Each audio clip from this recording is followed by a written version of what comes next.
Përshëndetje miq të Versus. Tashmë jemi futur në javën vendimtare. Kombëtare Kuqezi do të luajë ndeshjen më të rëndësishme të vitit, atë në Serbi. Nuk luhet në Beograd, siç e dini prej shumë kohësh, por në Leskovc. Aty ku në një stadium të ri që është përruar para disa vitesh nga vetë presidenti Vučić, do jenë 6.000 deri në 6.500. Edhe këto do jenë të kontrolluar me karta identiteti dhe do jetë për të shmangur huliganizmin, por edhe kryengritjet e popullit që po bën kundrejt qeverisë Vučić. Megjithatë, ne na intereson fusha, na intereson rezultati.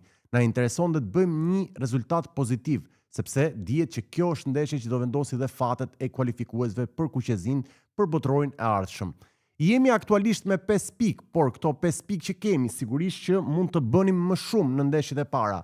Por tashmë nuk ka më pengje dhe kthime mbrapsht, duhet shikojmë vetëm përpara dhe kjo është ndeshja që ne gjithë tifoz, por jo vetëm do donim ta luanim në fushë. Por do ta kenë derin që ta luajnë ato 11 futbollistë bashkë me rezervat. Dhe në stol sigurisht trajneri Silvinho, që ka marrë jo pak kritika. Pikërisht për këtë arsye kam vendosur që të ftoj Rudi Vatën, një legjendë e kombëtarisë shqiptare të futbollit, por edhe për klubeve. Aktualisht nuk ndodhet në Shqipëri dhe për këtë arsye bëm një lidhje Zoom për ta pasur dhe për të biseduar në lidhje me këtë ndeshje. Është gjithmonë kënaqësi pasi Rudi është gjithmonë i vërtetë, i drejtë për drejtë, nuk pretendon që të jetë le të themi perfekt si asnjë nga ne, por nuk bie në ujdi edhe me disa tematika, të cilat shpesh i kemi parë që të bëhen më shumë burokratike dhe diplomatike për të kaluar esencën e vërtetë të bashkëbisedimit. Përshëndetje Rudi. Përshëndetje Anton. Kënaqësi e madhe që të kem sërish, të kishim një herë më përpara, ishin le të themi deklarata të forta ku 50% pëlqen, 50% nuk pëlqen, por 100% asnjë nuk e merr asnjëherë. Shiko, e rëndësishme është që me lanë një mesazh që ato që e preferojnë, ato që nuk e pëlqejnë, sigurisht që nuk ka si gjatë keqe, janë 8 miliard njerëz në botë, unë pëlqej Mesin, ti pëlqen Ronaldon, unë mendoj si ka mundësi që ti pëlqen Ronaldon, por kështu e shikojnë njerëzit. Njeriu është ashtu siç është i ndërtuar dhe ashtu e shikon jetën, nga i pozicion që është. Pra, gjithse kush ka drejtën e pëlqimit dhe mos pëlqimit. Kjo është e bukura e jetës, se ne po të kishim gjithmonë, si thosh, një jetë të lehtë, të kollajt dhe gjithmonë që të na shkote për shtat, nuk do të kishte vetë kuptim edhe jeta. Por fatmirësisht që luftojmë për të mirën, e rëndësishme është ajo që njeriu që punon e lufton për të mirën me kanë në atë rrugën e drejtë e të Zotit, mendoj që është rruga më e mirë. Kështu e kam zgjellun, me zgjell të vërtetën, sepse vërteta është ajo që nuk mundesh me mshe. Por gjithsesi, jeta është e tillë, Anton, ne të punojmë me ndërtu një mentalitet tjetër që i përshtatet më mirë popullit ton, kombit ton, dhe duke i shërbyer mirës, besoj që nuk është një diçka e keqe. Pra, unë mendoj që duke i shërbyer mirës, i shërbej të ardhmes e i shërbej të asaj që duhet me bë. Dhe këtë pozicion që e kam dëshirë edhe me emërojt, me argumenta me fakte, domethënë aktuale, me ato që ti ke bën jetë, duhet me i vërtetu, jo vetëm me i kallëzu. Edhe jeta është proces, edhe ne jena gjithë në proces. E mira është që procesi kur fillon edhe të mbarohet. Unë mendoj që jam në aty të kam kalu gjys shekullit me mosh, kështu që jam vazhdoj në proces. Dhe procesi e ardhmja nuk i dihet kur.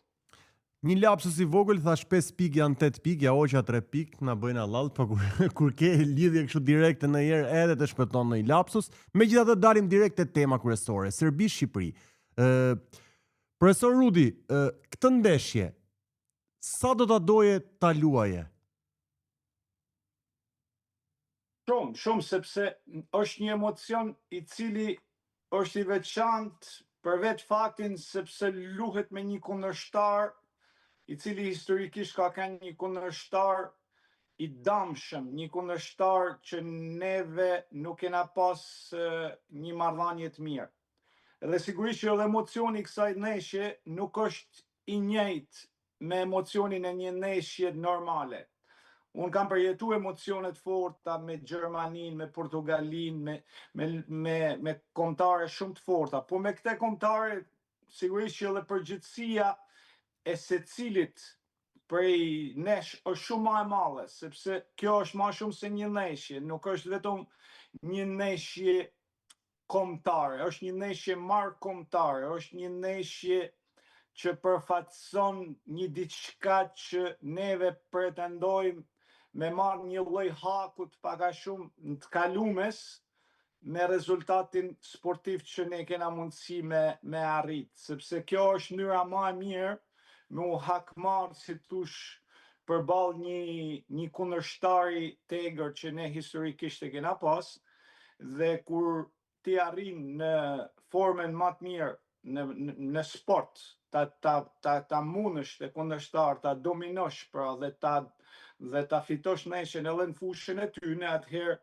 një kombitër ka automatikisht merr një energji që se ka pas ndonjëherë, se vetë energjia kësaj neshjet është tepër e veçantë. Pra imagjino ti se si do të njihet Dardania, si do të njihen shqiptarët e Maqedonisë, e të Malit të Zi, e gjithë shqiptarizmi, nëse këto djemt e kombëtarës që kanë në dorë, domethënë me përfaqësu vendin e kombin e tyne me kaq si thush intensitet, mendoj që do të jetë i diçka e jashtëzakonshme. Por për me ditë se çfarë energjie do të marrin populli jonë dhe kombi jonë, duhet me fitu neshën. Ke luajtur shumë vite, ke luajtur shumë ndeshje të vështira, ndeshje të lehta, ndeshje me shumë përgjegjësi dhe presion. Në konferencën e që pati Qazim Laçi dhe Julian Sheu, thanë që ne jemi profesionista dhe nuk e ndjejmë aq shumë atë presionin. Është pak gënjeshtër kjo, po e mirë, domethënë, gënjeshtër e bardhë. Shiko, presioni është sepse presioni vjen edhe kur shkalla vështirësisht bëhet më e madhe. Tani kombëtarja jon pak a shumë në këto eliminatore sigurisht që nuk ka marrë maksimumin e pritshmërive. Dhe pritshmëritë që jam i sigurt që kanë shumë më të mëdha se kaq. Pra nëse nuk e njeh presionin, ajo që kuptoj unë te këto dy djem, sigurisht që ato flasin në aspektin profesional, ato i din me menaxhu presionin, dhe presioni menaxhohet, por presioni është i pashmangshëm, sepse presioni është emocion. Emocioni është diçka që ka efekt tek çdo njeri, të lën pa gjumë, të lën si tu shqetësum. Sigurisht që kjo neshje është neshje vendimtare dhe presioni është shumë më i madh se mund të ketë kanë ndonjëherë, sepse flitet për vazhdimsinë, për rrugtimin ton për në botëror. Pra, nëse nuk jena në presion, domethënë që se kena marrë seriozisht kundërshtarin. Mendoj që nuk e di si mund të interpretohen, po unë mendoj që ato kanë dashur mu shpreh sikur ne jena të zot si profesionista, se paguhena dhe punojmë nivele profesionale me menaxhu këtë presion, dhe duke ditë me menaxhu do t'ja dalim. Kështu e lexoj unë, kështu e përkthej unë. Themi shpesh, profesor, që nga zona e komfortit, pra comfort zone, është shumë mirë që t'jetosh te ajo comfort zone, po kur del nga ajo comfort zone, pastaj sfidon me vërtet rreziqet e jetës, pengesat dhe çdo gjë tjetër që do të dalë që ka ulje dhe ngritje. Por ne kemi dalë nga i comfort zone, dhe këtë e them në terma pozitiv, dhe nuk e them në negativ për comfort zone, por e dim që Shqipëria gjatë historisë së saj me kombëtaren ka qenë gjithmonë aty, domethënë mes vendit fundit para fundit. Tani që ne kemi marrë 2 herë pjesëmarrjet për në kampionatin evropian, steka dhe ajo ambicia është rritur. Pra kemi dalë nga comfort zone, ky lloj comfort zone, dhe tani synojmë vështirësitë që janë të pranueshme. Në këtë ndeshje Serbi-Shqipëri, çfarë mendon që do jetë decizive? Grupi, mendoj që kjo ndeshje duhet me kanë energjia grupit sikur më parë, sepse pavarësisht se loshim me një Serbi që normalisht ka emën më shumë se në futbollin botnor, por nuk është një Serbi e frikshme, nuk është një Serbi me lojtar super yje. Para shumë unë mram noqa pak edhe Juve Milan dhe pash formën e Vlahovic e Kostic, më duket të dy janë pjesë kombëtare serbe që janë emra të rëndësishëm, por i dalloj që edhe ato nuk janë futbollista të jashtëzakonshëm, domethënë ne kena futbollista pak a shumë të niveleve të barabarta. Dhe në këtë neshje kompaktësia, pra ajo ndihma që do të japim njëri tjetrit, lufta që do të bëjmë për njëri tjetrin, ajo do të jetë çelësi i suksesit. Se nëse ne do të jena të shpërndam dhe nuk do të jena të fortë si grup, atëherë do të gjejnë ato dobësitë tona që neve i shfaqim shpeshherë, edhe do t'ja bëjmë më të lehtë serbëve. Pra forca e grupit mendoj për një kombëtare e cila është e brisht, e cila është në formim, e cila po kalon pak a shumë një formë jo të mirë sportive, se për vetë faktin se futbollistat tonë kryesor nuk po kalojnë një formë mirë sportive. Ndje noqa pak Rangers, domethënë lojtari jon me kreativitet, me talent, si thush, ndoshta ndër më të mëdhenj që ka kombëtarja Nedim Bajrami, ka një javë që ka marrë 7 minuta në kamp të tia. Por prej Nedim Bajramit para 2 sezoneve ne kena pa gola spektakular, kena pa domethënë një lojtar domethënë që e merr skuadrën, din me udhëheq, si thush, sulmin, din me lanë shem, por pyetja është a ka gjendjen optimale, por ne na duhet Nedim Bajrami sepse është i njëjti djalë që ishte në Evropian. Tani si do ta motivojmë, si do ta menaxhojmë që ai të jetë maksimumin e ditën më të mirë ndoshta ti të këtij vitit. Dhe kjo neshje është neshje që vendos fatin e gjithë edicionit, por sigurisht që hapë një faqe të re dhe jep mundësinë Shqipërisë me u fut në një botë që s'ka kanë kur më parë, mu bë pjesë e botënorit. Është shumë neshje delikate, por është në të njëjtën kohë edhe një neshje që mund përfitojnë shumë domethënë gjithkohë mbi shqiptar, por edhe këto futbollista vetë do të hinë histori, do të jetë një neshje historike, mendoj, nëse ne do të dalim dhe do të arrijmë të marrim rezultatin që na duhet. Profesor, ju ishit në Shqipëri për ta ndjekur Shqipëri-Serbi, por keni qenë në ndeshje të tjera të kombëtares, sepse kur e shikon stadium është shumë më ndryshe se sa kur e shikon nga televizori. Çfarë keni parë te kjo Shqipëri në atë përballje me Serbinë që luajtëm këtu në Air Albania? Ne humëm një penalti që ishte shumë e rëndësishme me shënu, nuk e shënu sepse vetë është pjesë e presionit edhe përgjithësia, edhe normalisht sigurisht që kjo ndikoi shumë në rezultatin e ndeshjes, por kam pa një Shqipëri që nuk ka diferenca domethënë mes Serbisë dhe serbëve. Në aspektin profesional futbollistat tonë janë gjithë lojtarë që din mu rreshtu mirë taktikisht, din me zbatu, domethënë janë të edukuar profesionalisht për me zbatu ato instruksione që ja jep trajneri. Din mu pozicionu në pozicionet e tyre, din me lanë pasin, munden me vrapu. Pra pyetja është që me i bë gjanat e thjeshta, me i bë mirë, dhe nëse ne bëjmë gjanat e thjeshta mirë, edhe menaxhojmë energjitë që kena mundësi me u bë një kundërshtar shumë i fortë i serbëve në Serbi.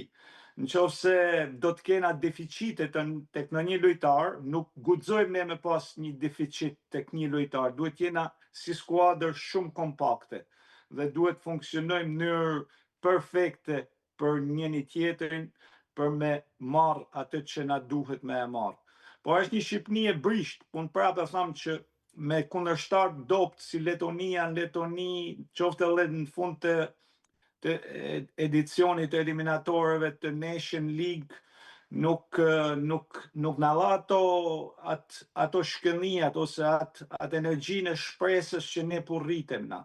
Ne nuk u rritem, mas Evropianit ne nuk u rritem si skuadër, ne stopum, edhe fatkeqësisht forma futbollistave ton elitar nuk është përmirësu, por është përkeqësu. Kjo pastaj sjell edhe deficite në rezultate dhe ja bën punën e vështirë Silvinjos, sepse Silvinjo është trajner, sigurisht që ne kena një Asani që nuk është Asani eliminatorët evropianit. Pse? Sepse ka shumë faktorë, domethënë ka kalu disa momente edhe në klubin e vet në Kore, kur nuk po aktivizoten, kishte marrëdhënie jo të forta me klubin, humi disi formen, humi ekuilibrin, mosha vjen, distanca nga Korea me lujt me kombëtaren është e largët, duhet energji shumë, gjithçka domethënë është varet tek menaxhimi i formës të futbollistave.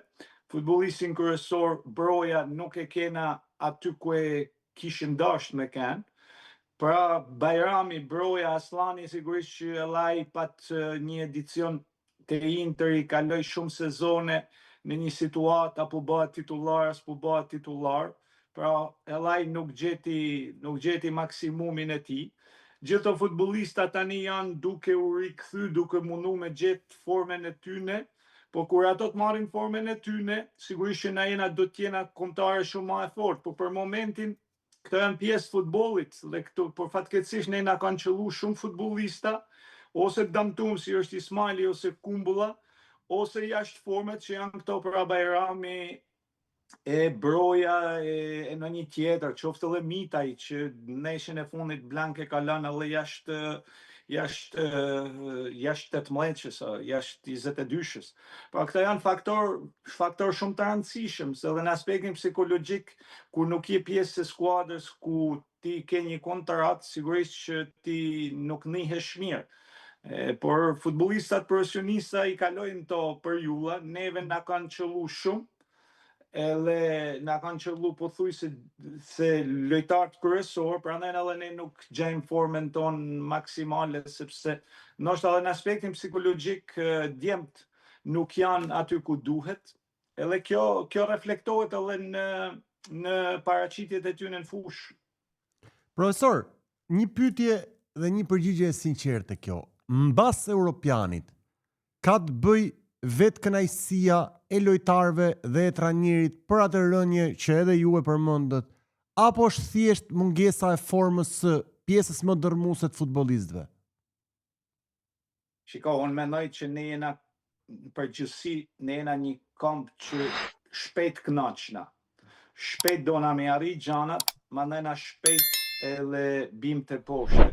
Edhe kjo është pjesë e kulturës tonë, jo vetëm në sport, por kjo është ajo që neve na damton kjo është pjesë e mentalitetit që ne kena. Edhe kjo që thut është plotësisht jam dakord, sepse shumë futbollista normalisht, sidomos këto djemë të ri që arrin shpejt mu bë të rëndësishëm, mu bë të famshëm, me fitu shpejt paren, me arrit një lloj suksesit, ndoshta nuk e kanë mentalitetin e mjaftueshëm me kuptu që qa ka kalu, qa ka kanë për Evropianin, ka kanë për Evropianin, qa është për botnorin, të është i duhet mu fokusu të botnorin. Por ne kena shumë dëshirë mu marrë me të kalumen, edhe me festu të kalumen, edhe me si tush, me shargju shumë energji duke folë për të kalumen, ma dhe na harrojmë se qa kena para. Edhe kjo është pjesë e kulturës mendoj, edhe sigurisht që është efekt që t'jep efekt negativ. Sigurisht që ka ndodhur, shumë futbollista mund t'jenë vetë kënaq, shumë futbollista kanë dikun, unë e shikoj sepse djemë të ri sot në epokën e modernizimit, në epokën e materializmit, kanë shumë dëshirë me shiju çdo gjë në maksimum, sepse kanë frikë se mos po humbasin diçka nga ajo që po ekziston sot për sot. Po në futboll është i tillë që të dënon, edhe është i tillë që ti duhet të jesh gjithmonë i fokusuar, sepse në aspektin fizik ti duhet të jesh sot një atlet shumë i fortë, dhe sa do i mirë t'jesh ti me talent, disiplina është gjithmonë ajo që ty të bën të rëndësishëm. Edhe po të shikosh njerëz futbollistat ndoshta më të rëndësishëm, janë futbollistat që kanë pas talent ndoshta më pak, po kanë punu më shumë. Miles po dëgjoje i dokumentar për Frank Lampard, po fliqin njerëz për te, që ai djali në rinin e tij ishte komplet, ishte nxjerr jashtë listës të futbollistave që mendonte klubi që mund të arrishin në nivele të larta, por ai djali ishte sistematikisht në stërvitje me topin, në fusha sportive, në vrap, domethënë u bë një prej mesfueshorëve më të mirë të botës, jo se ishte e identifikuar si një talent madh, por ishte një punëtor me mentalitet të jashtëzakonshëm. Pra, nëse lën punën automatikisht, nëse stopon aty ku ke mrit, automatikisht në ato nivele pastaj do të rish. Sigurisht që çdo djalë i ri ka mundësi mu rrit nga sezoni në sezon, eksperiencat gjithmonë të rrisin e të bajnë edhe më të fortë, por nuk duhet me ju largu kur rrugës së disiplinës, sepse disiplina është shumë më e rëndësishme se talenti, edhe disiplina gjithmonë e ka shumë talentin historikisht.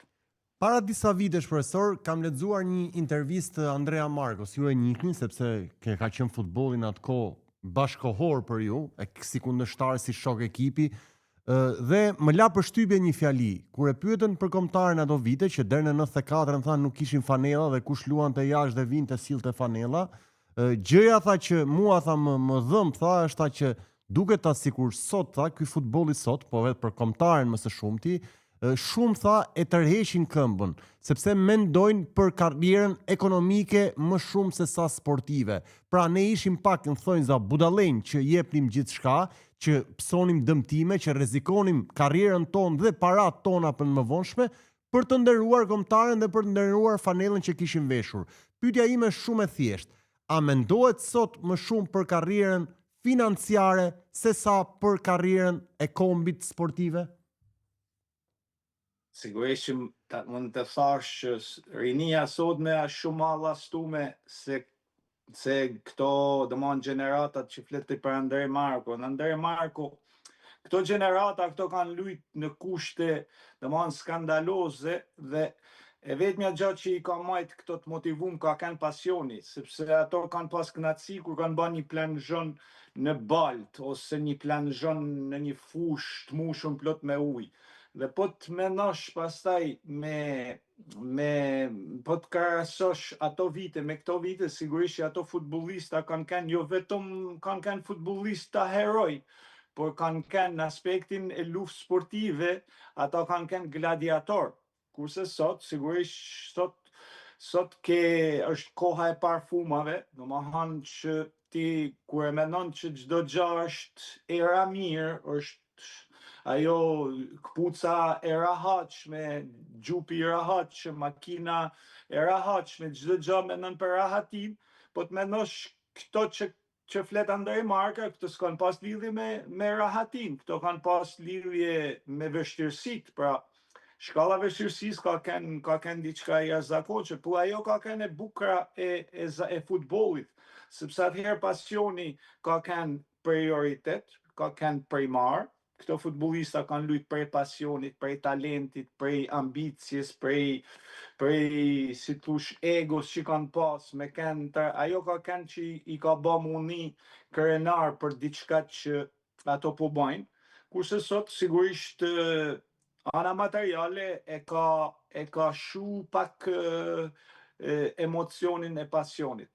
Ka vetë jeta kështu, edhe kështu unë shikoj që futbolli pak a shumë, po jo vetëm futbolli, po gjithë to njerëzit e suksesin, po të shikosh Maradona në disa klipe, në mënyrën se si ai stërvitet në fusha me balt, ai nuk pyet për baltën, ai pyet për ekzekutimin e topit, ai shikon domethënë aty është kënaqësia e tij. Mbylles në një intervistë që ishte me kostum në një dasëm, mi thot po ta hellin i top me balt, qa ban e presto topi me balt, sepse ajo është kënaqësia jeme. Pra, me i pyet futbollistat e sotëm, domethënë me ta hell një top me balt, po je i veshur me Burberry o me Prada o me Gucci o me Dior, sigurisht që e lajnë topin me kalus, sepse ka marrë rëndësi materiali. Kështu e shikoj unë, por është globale, nuk është vetëm shqiptare, por të ne jena një komb në rritje, një komb që gjanat e mira i kena arrit vonë, edhe të shti që i kena arrit do na me i shiju për i herë, po çdo gjë mendoj që don kohën e vet, por është pjesë prapë e menaxhimit, të strukturave të stafit, stafi ka një punë të jashtëzakonshme edhe me menaxhu këto gjana, se këto gjana janë tepër të rëndësishme. Shumë futbollista kanë dëshirë me lyt PlayStation, shumë futbollista kanë dëshirë me nejt në telefon deri në 2 natës, ndoshta, po këto janë pjesë e humjes përqendrimit, e humjes energjive, sepse edhe vetë truni ka nevojë për energji, sepse nga këtu komandohet çdo gjë.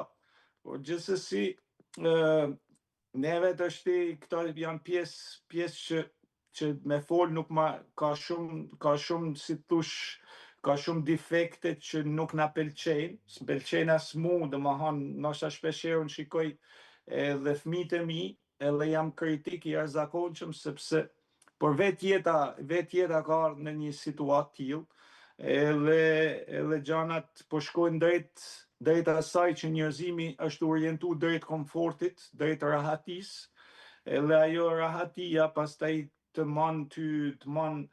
man grop, sepse njerëzit e rëndësishëm e të suksesshëm kanë luftu shumë, e kanë sakrifiku shumë, e kanë kalu kohë të vështira mu bë të rëndësishëm. Kurse kur ke gjanat e rahatisë, si ke gati, atëherë e ke shumë vështirë me u motivu, se duhet edhe, por është puna jone, neve si prindë të ranjerave, strategjia e klubeve, federata duhet me pas gjithashtu programe, mos me lan futbollin mu shkatru, sepse futbolli paga shumë ka nevojë për burra të fortë, edhe me fitu 2 luftimet, ajo që thuti me tërhek kamen, nuk është një burr i fortë ai që tërhek kamen në ato 2 luftimet 50-50. Por futbolli është i bukur kur fiton 2 luftimet, kur punon shumë për mu bë fitimtar i 2 luftimeve. Edhe për me punu shumë, duhet me sakrifiku bazë këto materializmin që ekziston. Duhet mos me i vu shumë vëmendje, sepse edhe ne rastet i kena konkret me të thënë drejtën, por shumë preferojnë me kenë si Ronaldo, e shumë e din se si Ronaldo ka mrit në ato nivele, por për me kenë si Ronaldo, duhet paga shumë me imitu Ronaldo, me një gjurmë të ti duhet me ballë rrugtimin që e ka ba, por nuk më rezulton që ka shumë futbollista që kanë dëshirë me bë rrugtimin e ti, sepse vetë Ronaldo është unik, sepse ka bëj diçka unikale të jashtëzakonshme, edhe ka mrit në ato nivele që e la sot domethënë ka ambicje me kalu numër 1000 të golave në karrierën profesionale, dhe kjo është, nuk e di, domethënë po është toksor, edhe Ronaldo është toksor, nuk është jashtë toksor është, edhe vjen nga një familje shumë e varfër. Profesor, një pyetje, dua një përgjigje shkurt për këtë. Është e vërtet që dyshimi se shumë futbollistë e përdorin kombëtaren më shumë për trampolin karriere, për transferime në për klube, se sa për misionin e vërtet që ka të përfaqësosh kombin tënd? Të di, ndoshta nuk mendoj që jo këto futbollistat e sotme. Me keni sinqert, për mu ka kanë shumë e rëndësishme kombëtarja kur unë kam luajt futboll, sepse në atë kohë ne kena kanë një komb pa reputacion. Edhe kombëtarja mu më ka ndihmu shumë, domethënë prezencën kombëtare, më ka rrit vlerën si futbollist, edhe futbollistave të tjerë të kombëtarës, por me këto futbollistat që kanë lind jashtë Shqipërisë, që janë rrit klube profesioniste, që kanë ndërtu karrierën e tyre atje dhe kanë ardhur kombëtare, nuk mendoj që ja rrit shumë vlerë, sepse unë shikoj që gjithë të futbollistat që kanë ardhur nga kombëtarja, po të analizosh me radhë, asnjë nuk ka bë hap përpara domethënë në karrierë. Merrit i futbollista duke fillu me Aslanin, me Brojen, me Bajramin, domethënë gjithë me radhë, nuk është se kanë hyp shkallët. Kombëtarja i ka rrit vlerën e tyre si futbollista.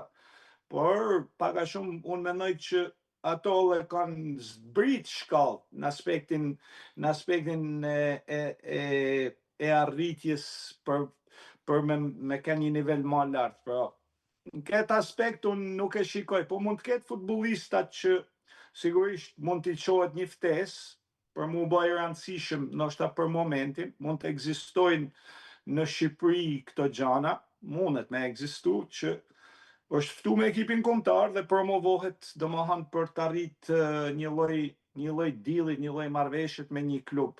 Këto fenomene no, po këto futbollistat elitar që kanë ardhur të afirmuar kombëtare, nuk mendoj që i arrit vlera për e kombëtarës. Unë mendoj që vlera tyne i arrit për prezencave tyne në klubin e tyne.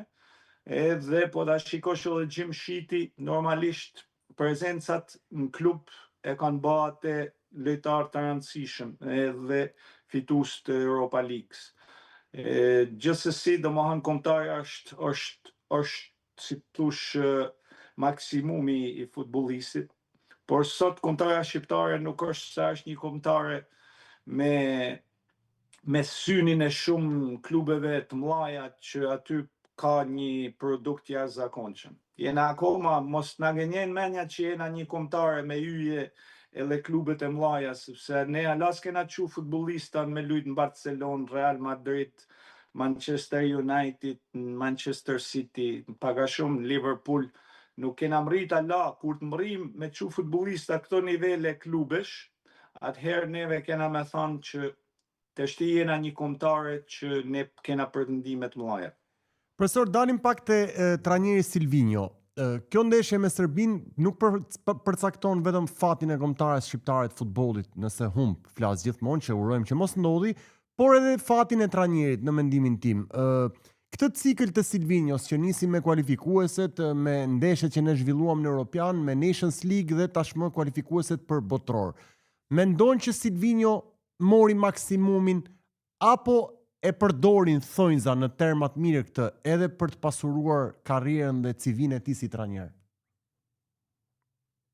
Shiko, unë mendoj që Silvinho nuk u kpute. Jo, në rregull është. Unë mendoj që Silvinho nuk e ka ma atë energjinë e Silvinhos të eliminatorët evropianit. Mendoj që nuk ka arrit me bë hapin tjetër me grupin e futbollistave që ka pas në dispozicion. Nuk ka rregullu modulin e lojës, nuk ka përmirësu skuadrën në aspektin taktik, në aspektin psikologjik, unë e shoh skuadrën të ranume psikologjikisht.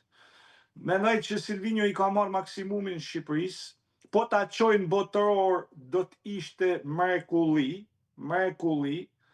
Nuk ka atë entuziazmin që ka pas me stafin e tij, nduket si më i lodhën të shtim, nduket si kur është sforcu, nuk është ai Silvinho entuziast, energjik i fillimit. Duket një Silvinho që ka marrë domethënë edhe disa goditje, sepse nuk ka marrë atë që ka prit, edhe mas Evropianit jam i sigurt që ka pas pritshmëri ndoshta që mos me vazhdu me ekipin kombëtar shqiptar, ka pas diçka, por përfundoi mas shumë aludimesh, një kohë që kombëtarja ishte pa konfirmume me staf teknik, përfundimisht kur nuk arriti me marrë atë që mendonte, ndoshta një treg tjetër, përfundoi prap trajner ekipit kombëtar. Nuk ka rifresku skuadrën, mendoj, nuk i ka lënë shanse maksimumin, domethënë disa lojtarëve që e meritojnë. Nuk e di pse nuk thirret Anis Mehmeti. Është lojtari me statistika dhe më në formë shqiptar në fazën ofensive i momentit, për mendimin tim. Ky është mendimi im personal. Pra, këto futbollistat që janë në formë nuk e di pse nuk thirren. Pyetja është, a do të vazhdojnë Silvinho me Shqipërinë? Unë nuk e di se ç'a më thënë, por jam i sigurt që nuk është i njëjti Silvinho me të njëjtin entuziazëm, me të njëjtin ambicie, me të njëjtin uri që ka pas në fillim të eliminatorëve të Evropianit, por edhe gjatë Evropianit.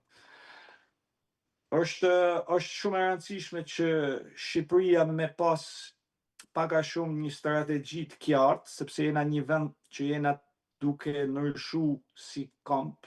Disa gjana na kanë bë për mirë, disa gjana ndoshta nuk na kanë përfaqësu për mirë, por futbolli është një sport shumë specifik, edhe ka një nevojë për një strategji të qartë, një strategji afatgjatë, ku duhet të jena të vetëdijshëm për çfarë punojmë, edhe ku dona me mrit. Dhe kjo strategji ndoshta vetë presidenti Duka ishte dashur me e menu kohë më parë, domethënë sepse vetë futbolli kur e ka marrë presidenti Duka në dispozicion Federatën Shqiptare e Futbollit, aty është dashur qysh fillim me ndërtu një projekt tamam me njerëz të duhur që Shqipëria me pas rritjen e shkallëve gradualisht. Fatkeqësisht nuk është bë një projekt i tillë, nuk është ndërtu një strategji e tillë, por çka ka kalu, ka kalu.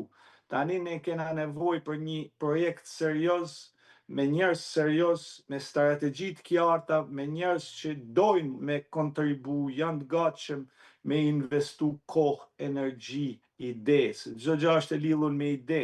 Pra, unë mendoj që Silvinjo nuk e ka ndërtu një strategji të qartë për të ardhmen e futbollit shqiptar. Edhe kjo do të kishte kënë diçka shumë e rëndësishme prej momentin që ai është bërë trajner i ekipit kombëtar, ishte dashur që me identifiku defektet, me identifiku problemet e futbollit shqiptar dhe me i vu në dispozicion federatës një projekt të tillë që neve na kishte rregullu në shumë drejtime. Por në këto momente ne s'kena pa diçka të tillë, shpresoj që ardhmja të jetë me një trajner i cili vjen dhe kupton hallet edhe të problemet e kampionatit shqiptar, identifikon ato defekte që ekzistojnë dhe sigurisht duhet me menu se si me punu, me i rregullu e me ndërtu diçka të sakt dhe që të ketë vlerë për të ardhmen, sepse ardhmja është shumë më e rëndësishme se kjo që kena sot. Dhe në Shqipëri lindin shumë djemë të ri, të pasionum, me talent që ndoshta nuk e kanë mundësi me u drejtu, me u heq në rrugën e profesionalizmit. Edhe kjo lën pasojë edhe në familje, sepse çdo prind ka dëshirë që me i marr maksimumin fëmijës vet me talentin që mund të ketë. Por gjithsesi kjo është, mendoj, është shumë e rëndësishme për të ardhmen e futbollit shqiptar, sepse vetë kjo zona e rahatisë i ka vu njerëzit pak si në gjumë, edhe shikoj që njerëzit me futbollin e me sportin konsumojnë shumë pak energji, po mendojnë se janë të bë gjëra të mëdha. Profesor, do ta them pak në mënyrë metaforike. Unë mendoj që kur ka ardhur në fillim Silvinjo, ka pasur qiellin e hapur, qiellin e kaltër me diell. Mbrapa filluan ca re si për kokës Silvinjos. Dhe në mendimin tim u shqiptarizua pak, që kjo është një sindrom që i ndodh shumë tuajve këtu. Unë mbaj mend, kam qenë i vogël sigurisht, por mbrapa e kam kuptuar këtë gjë, që si Brigel, si Oto Bariç qëndruan në profilin e tyre, pa u shqiptarizuar. Pra, erdhën si produkt final dhe qëndruan si produkt final, pa u tjetërsuar. Mendon se kjo është një ndër arsyet kryesore të kësaj mos zhvillimit të Silvinjos? Po sigurisht që është vështirë për me lanë një konkluzion eksakt, domethënë, por e shikoj që Silvinjo nuk është rrit vetë si trajner, sepse duke u rrit skuadra, rritet edhe trajneri. Pra, ai ka ardhur me disa ide, por ato ide i ka vënë shfrytëzim, kështu e shikoj unë. Po në fund ato ide nuk kanë qenë mjaftueshme për me bë hapin tjetër. Edhe i kanë marru ide, tani kur nuk ke ide se qa me bë ma, sigurisht që do të punosh me atë ambient, me ato që ke kriju. Por jeta është gjithmonë, trajnerët e mëdhej, gjithmonë krijojnë një platformë të tillë që Unë majmen Alec Ferguson e dinte shumë mirë se kush do ta zëvendësonte David Beckham. E dinte shumë mirë se kush do ta zëvendësonte Brian Robson. Pra ato kishin një plan, pra përpara ishin në kohë për me llogari kur të vinë momenti Cristiano Ronaldo tjetë zëvendësuesi i Beckhamit. Pra njerëzit me ide të qarta i shikojnë edhe deficitet e skuadrës, edhe analizojnë perspektiven e tjerëve që kanë me i zëvendësu. Pra nuk e përmenda kot Hasanin, nuk është ai Hasani që ishte në eliminatorët e evropianëve, sepse është sot 4 vjet më i vjetër, ka lujt një kampionat që se ka rrit, sigurisht që s'ka me lanë atë produkt që ka pas para 4 viteve, por ti duhet me menu kush me zëvendësu Hasanin, kush me zëvendësu Seferin, kush me zëvendësu X-in tjetën, pra nuk e shikoj që Hasani është zëvendësu me një Hasan tjetër, me të njëjtën energji, me të njëjtën ritëm, me të njëjtën efikasitet. Pra këtu ka Silvino ka mangësi të mëdha. Dhe në këtë aspekt nuk është vetëm Silvino, por çdo menaxher, çdo trajner i ekipit shqiptar që ka ardhur që nga Dosena, ka ardhur me një projekt afatshkurt në Shqipëni me e përdorur si trampolin, që me shpresën që bëjnë mirë dhe rriten dhe kapin një diçka më të mirë se Shqipëria, se me kanë sinqert, ne nuk jena një kombëtare që me siç po pret Mourinho ose që me thanë Jurgen Klopp me ardhur tek Shqipëria.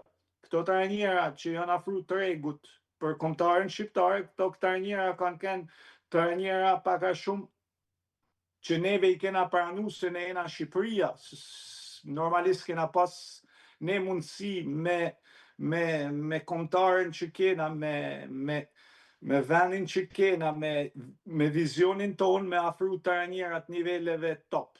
Këto trajnera janë trajnera që kanë ardhur pak a shumë me bë një karrierë tek Shqipëria, edhe me përfitu ndoshta me bë diçka më të mirë se kanë bë paraardhësit e tyre, dhe me bë një shkallë tjetër. Po faktikisht asnjë nga këto trajnera që ka ardhur te Shqipëria, mu nuk më rezulton që është rrit profesionalisht. Pra, qose mendon që nga Dosena deri tek Silvino, të shohim edhe si ka me shku karriera Edhe Silvinios. De Biasi, edhe të tjerë, gjithë nuk është se... Unë nuk shikoj në një trajner që ka ardhur në Shqipëri, ka bë karrierë, ka marrë disa rezultate, edhe ka rrit një nivel.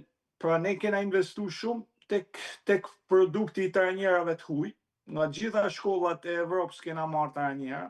Kena pas Harry Han, kena pas holandez, gjerman, italian, kroat, brazilian. Sigurisht që ato kanë pas një rrogë shumë mirë, po unë baj pyetjen sikur gjithë këto paga t'ishin investu me rrit 2-3 trajnera talentum që mund t'i kishte identifiku Federata Shqiptare e Futbollit, që është Mosh 3, si Ilir Daja, nuk e di kush është, domethënë trajnera të shkollës shqiptare të futbollit, ne do të kishim pas sot trajnera, domethënë gati nga shkolla jonë. Pra, kjo është, ne kena investu shumë te tregu i huaj dhe kena marrë pothuajse minimumin. Dhe tregun shqiptar të trajnerave ne kena injoru, e kena lënë jashtëdorët, nuk i kena lënë hapësina. Pra, ti jeton në Shqipëri, lind në Shqipëri, ke vendos mu bë trajner dhe nuk t'jepet mundësia mu rrit, sepse neve preferojmë këto mjeshtrat e Evropës që e njih kanë futbollin shumë më mirë se ne, edhe kanë luajtur në klube jashtëzakonisht mëdha, edhe ne jena inferior, ne i thrasim sepse vetëm këto kanë me na rregullu, po unë nuk shikoj se na kanë rregullu në diçka të jashtëzakonshme. Sepse nëse ka Shqipëria në të nivele, ka sepse vetë jeta ka ardhur u rregullu. Vetë shqiptarët kanë fillu mu rregullu. Ato shqiptarë që kanë shku në fillim të 90 kanë kënë hallegji, sot janë biznesmena të mëdhenj, kanë ndërtu familje, kanë ndërtu projekte, kanë ndërtu domethënë jetë, domethënë nuk janë më fukare, nuk janë më të mrapametun, po janë shumë të zhvilluar dhe kanë emën në si tush në kulturat e ndryshme që jetojnë. Vetë jeta ka ardhur drejt zhvillimit. Ky zhvillim ka ardhur unë nuk e Shkak kuptoj si pasoj mos domethënë që ne na erdhi prej epokës kjo, nuk është se ishte shumë merita e trajnerit.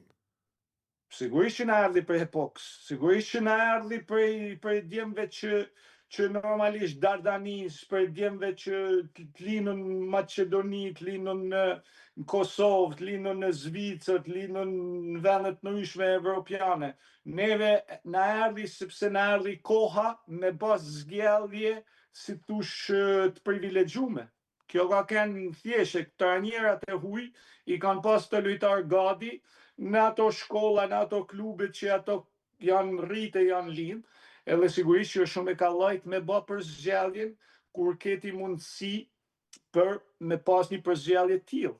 Kështu që kjo nuk është aftësia e këtyre trajnerave që kanë ardhur, që na flasin, sigurisht që ato flasin, për futbollin e kena lujt gjithë, futbolli i rëndësishëm e futbolli i fort është futbolli njerëzit që kanë disiplinë më të madhe janë atë futbollistat më efikas dhe më jetë gjatë, si thush.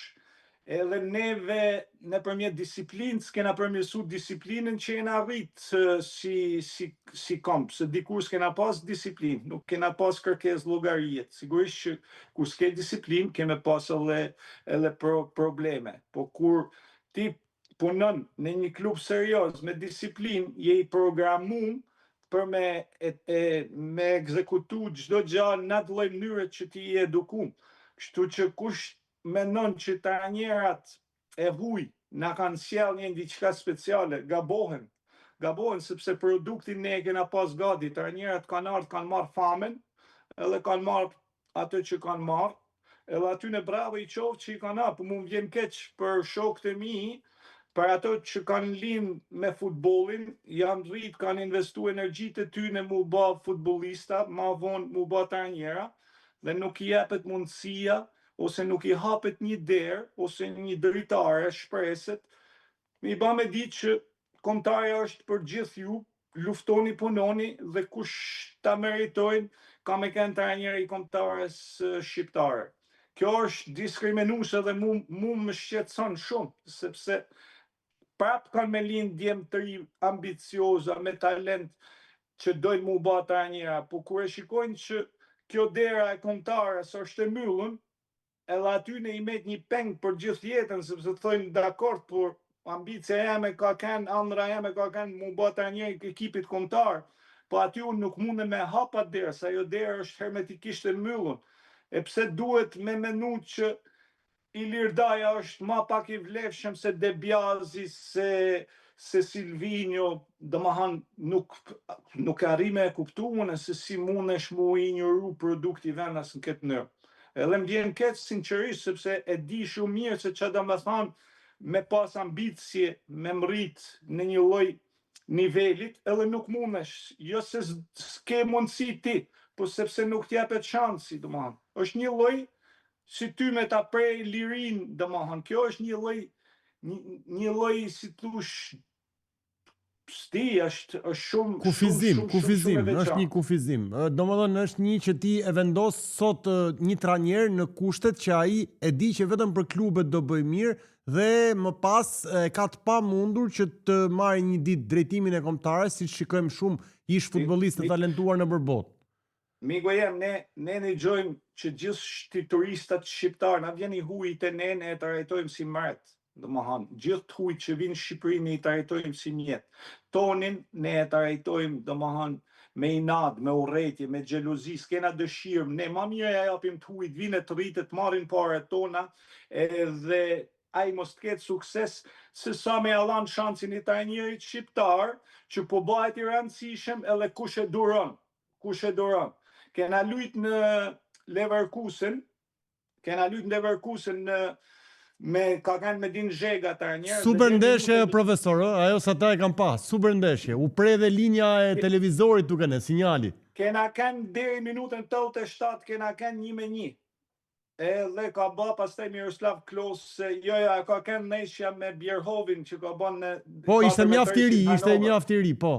Në Hanover, ajo. Domethënë, ajo ndeshje 1-1, më mend që nuk e di kush ma ka thënë, po një prej futbollistëve të kombëtarës, një pjesëtar i Federatës Shqiptare e Futbollit, kur ka bë gol Klose në minutën e 90, 87-88, diçka e tillë, ai ka thënë që eksaktësisht kështu që shqyqyr zotit që bani gol Gjermania, se me pa marrë barazimin u do të me i bat me Din Zhegës bus në Tiranë, e kush u merte domethënë me menaxhu suksesin e tij. Domethënë në Shqipëri ekziston një lloj urrejtit, një lloj xhelozie që Domethënë, fal profesor, një sekond. Këtë e kanë thënë nga stafi i kombëtarës ose nga Federata e Kombëtarës?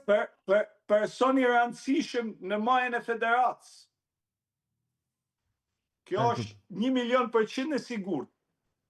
Pra, edhe unë kur ma kanë thënë ma kanë thënë shokët e mi, lojtari nuk kam dëshirë me ja përmend, domethënë dihet, në ambientet sportive dihet. Ati që ja kanë thënë, ai është i vetëdijshëm, edhe unë e besoj normalisht. Por du të them që edhe ky personi që e ka shpreh, normalisht ka kanë edhe meritë të tij në një farë mënyrë që është pjesë e Federatës Shqiptare të Futbollit, por nuk e ka dasht suksesin e Medin Zhegës me pas as pak rëndësi ka se sa i rëndësishëm do të njëjtë vllai vet për atë rezultat. Pra, unë kështu e shikoj që gjithë të trajnerat që kanë linë me Armando Tsungu, me Shehu, me nuk e diun, me Mirel Ljosa, gjithë të trajnerat që kanë punu, Skender Gega, këto kanë pas gjithë ambicin ndoshta në fillimin e karrierës tyre mu bë trajnerat kombëtarës A, por nuk u bane kur, gjithë janë zhgënym, gjithë janë dëshpëruar, sepse kur nuk arritën me pas shansin. Edhe kjo është shumë e trishtueshme, edhe mu më shqetëson shumë ky fakt.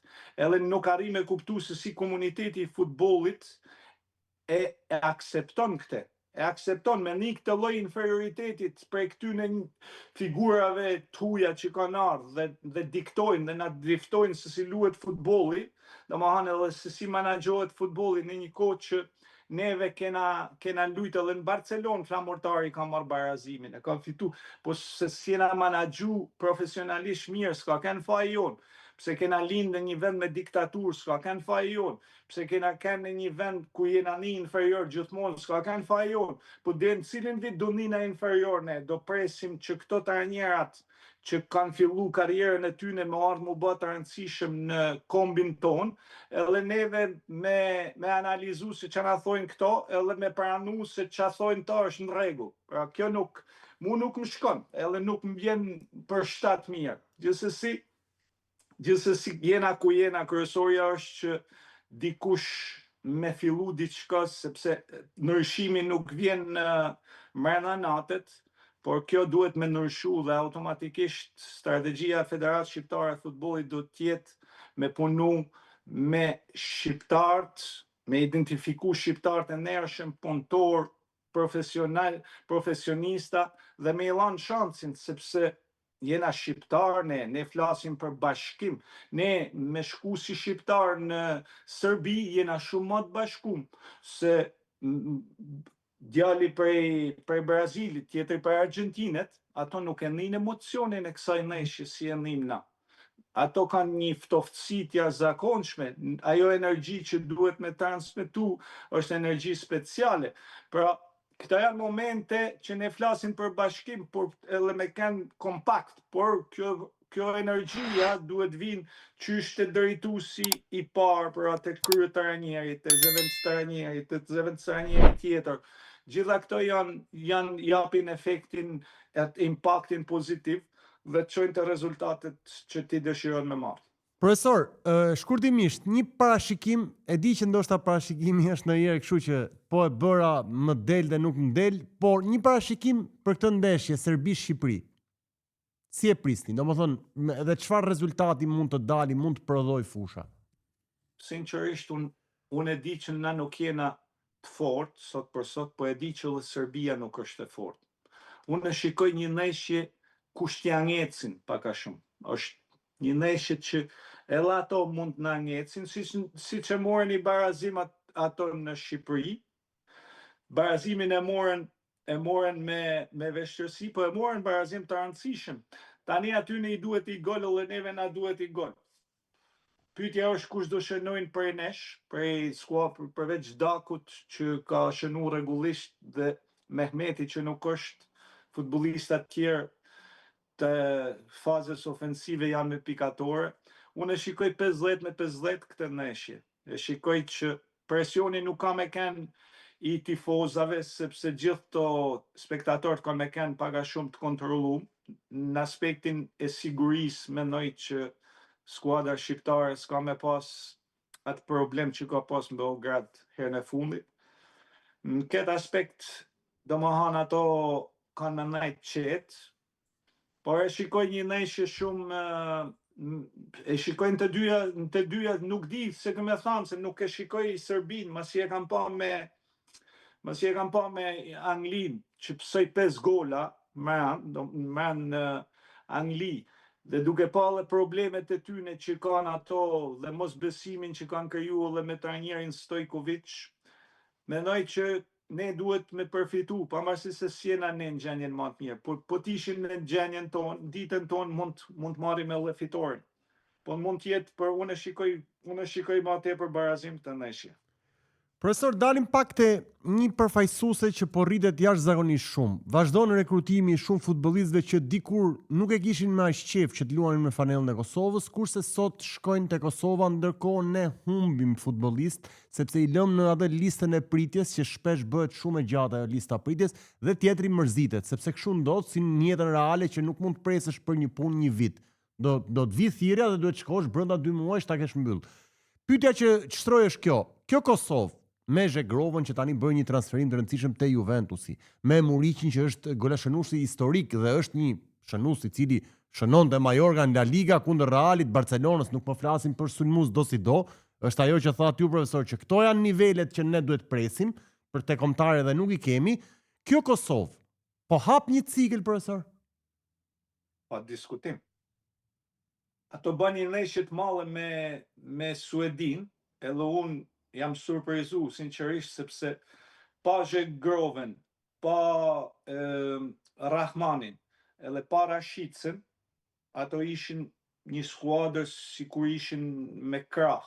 Domethënë, imagjinoj, mungojnë 3 lojtar niveleve super të larta dhe ato prep gjajnë forcën një kundërshtar me Isake, me lojtar Gjokeres, Isak, domethënë ato gjajnë forcën e karakterin dhe rigrupohen edhe japin atë lloj rezultatit që ti kupton që nuk është janë një skuadër që janë rritje, janë një skuadër që kanë shumë talent, po kanë edhe një lloj mentalitetit disi më ndryshe se ne. Mendoj që edhe vetë shkolla jugoslave e futbollit ka ndikuar shumë pozitivisht në kulturën e shkollës futbollit që prezantojnë këto, sepse është e pashmangshme, shkolla është shumë e rëndësishme. Edhe këto janë rrit paka shumë, janë rrit me atë ndjenjen e talentit.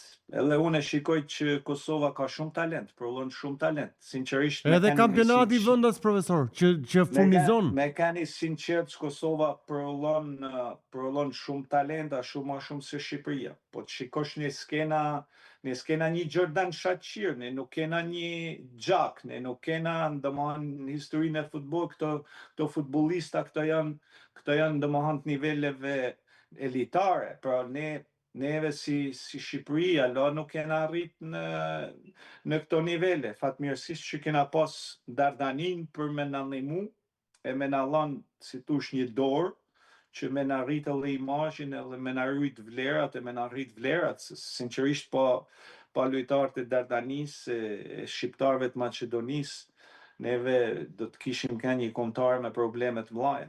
Por gjithsesi edhe kjo që thu ti është pjesë e menaxhimit, ato e shikoj që kanë një strategji, ka një trajner që ka identifiku lojtar tjerë të gatshëm me ardhmë I shërby, mungon Rashica, mungon Zhegrova, mungon Rahmani, ka zëvendësuesit paka shumë me të njëjtat cilësi dhe me të njëjtin rendiment. Kjo është pra strategjia që flasim ne.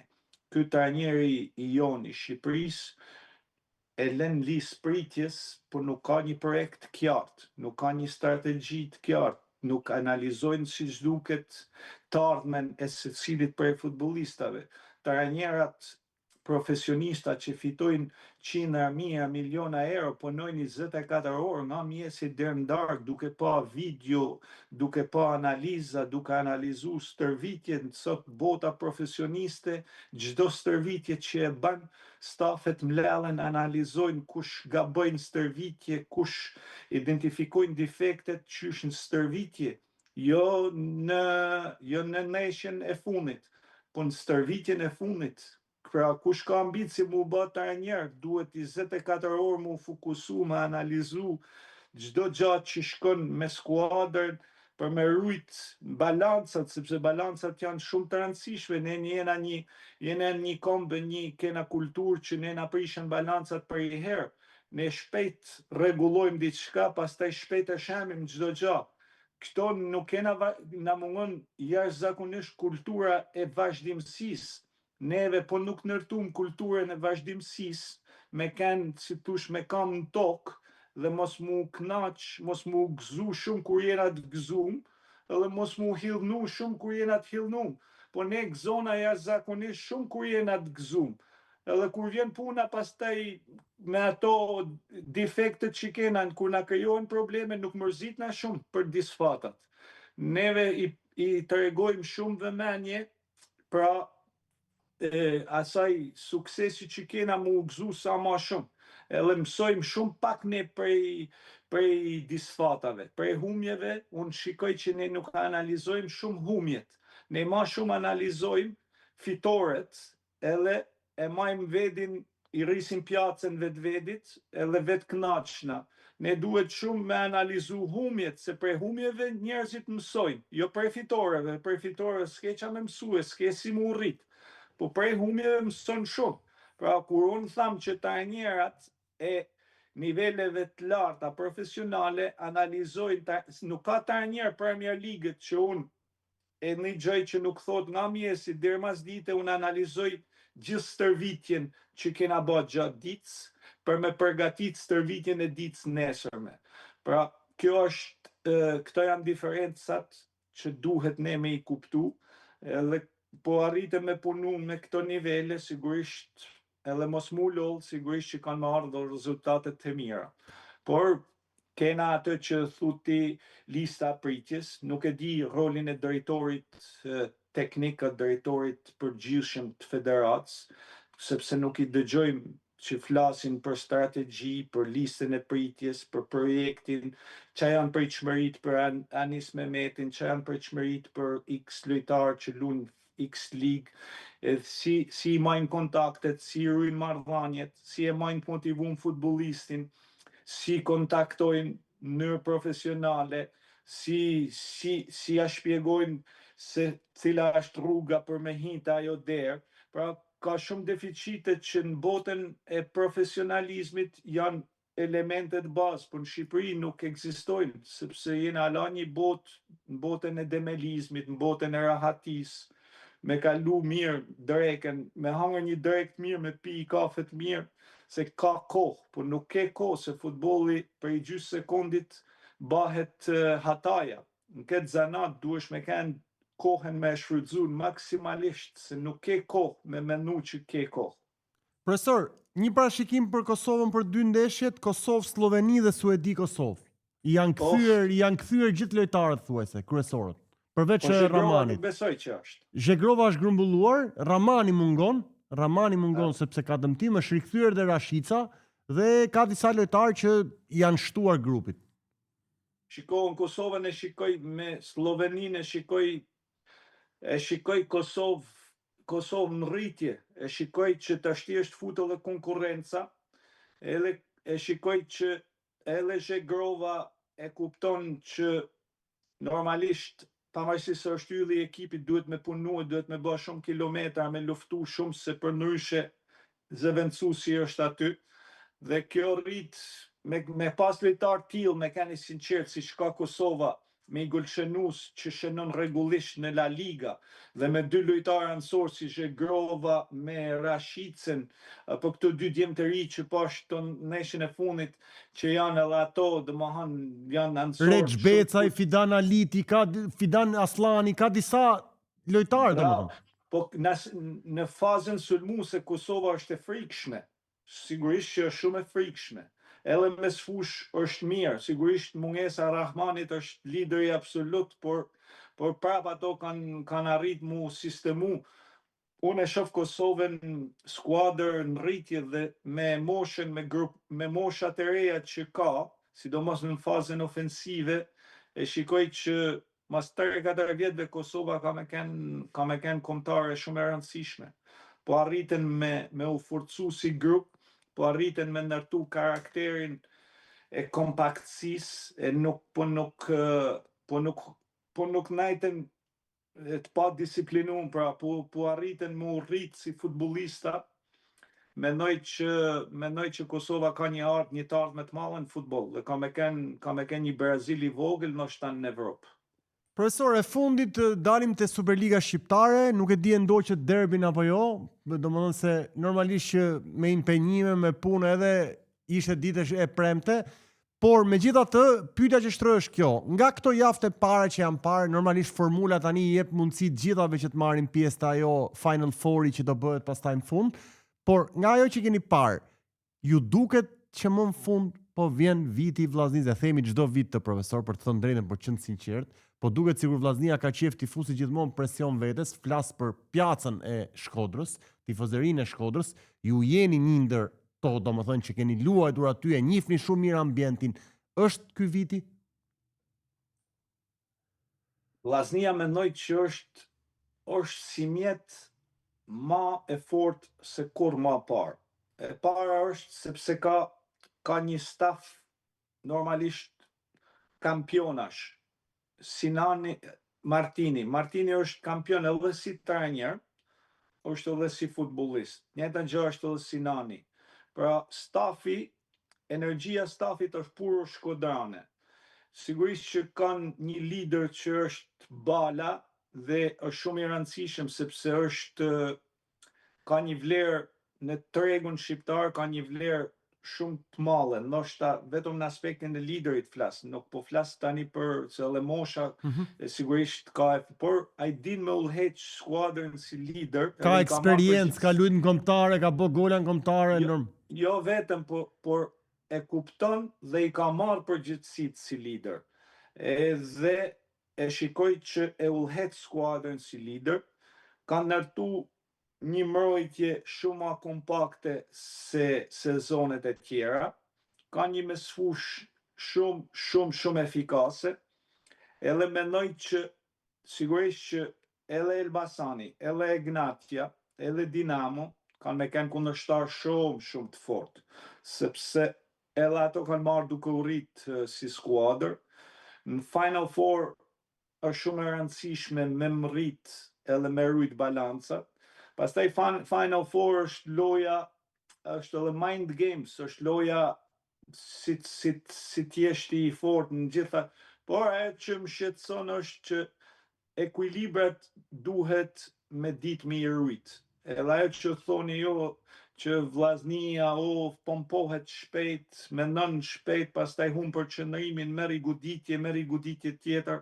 Shpresoj që këtë vit edhe e shikoj që Martini nuk ka dëshirë shumë mu ekspozu, nuk ka dëshirë shumë me fol për të ardhmen, nuk ka dëshirë shumë me analizu kundërshtarët, por fokusohet te grupi që ka, sepse i del i mjafton, si thush, situatat që ka në grup, mendoj që i ka të mjaftueshme me ditë me rujt ato balancat.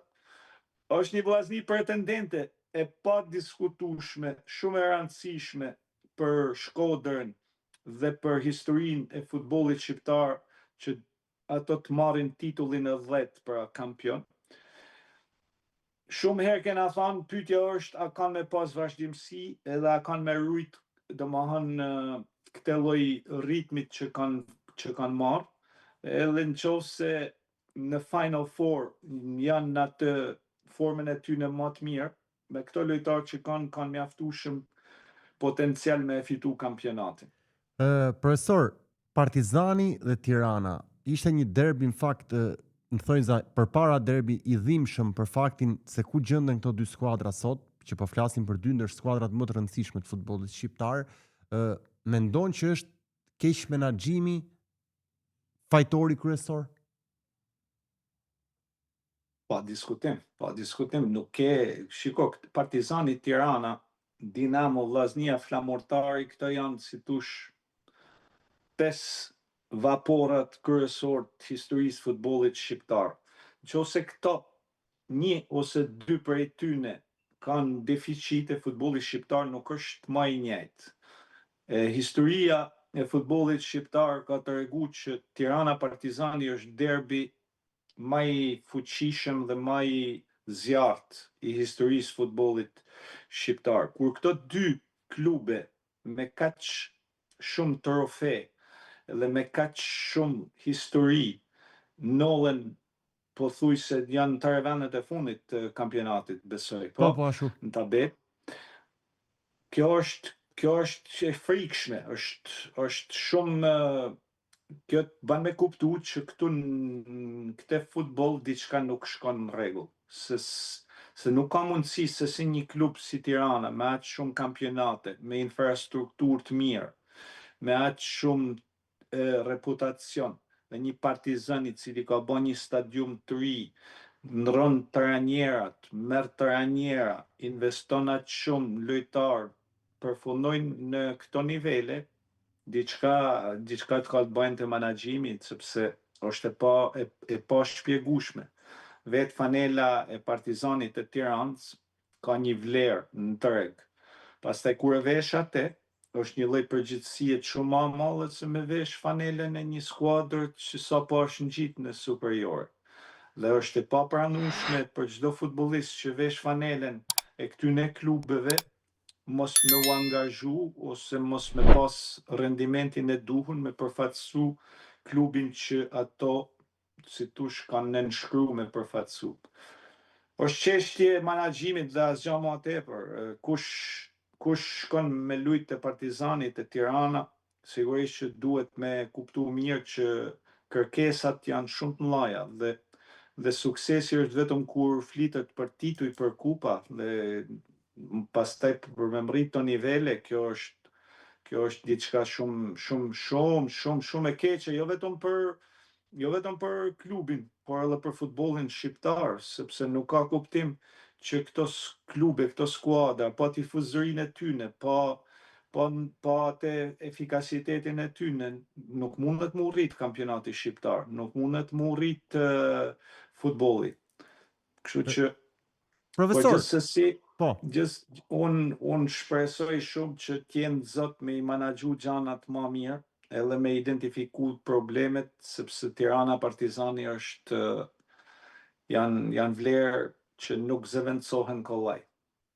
Profesor, e fundit kjo, kemi parë shpesh që ndër justifikimet kryesore në thonjza të mungesës së tifozërisë, u ndoqa Dinamo Flamurtari, ishte shumë e turpshme paraqitja e stadiumit, pak a shumë ishte një librari ose një bibliotek gjatë ditëve të punës, jo gjatë fundjavës, 10-20 tifoz përpara dhe vetëm tribuna që tashmë e dim gjithë tribuna kryesore janë miq, kushërin, familjar të futbollistëve, ajo mbushet gjithmonë.